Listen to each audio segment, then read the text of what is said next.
make our country safer and smarter. Hello, our project is a flood-free village for develop India. Smart flood-free control system.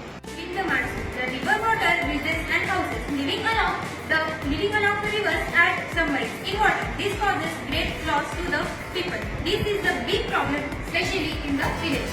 A developed India is a safe, clean and technologically advanced India. Plans like flood control, flood control make our country smarter and safer.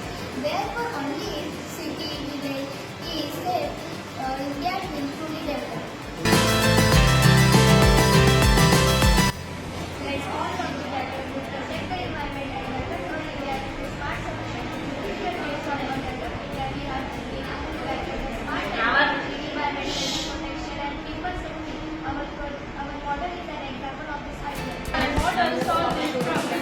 And then first solution is flood wall. Building a strong dam along the river so that water does not enter the village. Second solution is drainage system. That is creating pipelines for proper drainage of water. Third solution is planting trees. Hold the soil firmly, thus preventing soil erosion. Fourth solution is rainwater harvesting. Storing rainwater which is useful later. Fifth solution is smart sensor system which gives advanced notification when the water level rises. म्हणजे असं की जर का पाण्याची पातळी क्षमतेपेक्षा वाढली तर ते आपल्याला आधीच नोटिफिकेशन करून देतात, जसे की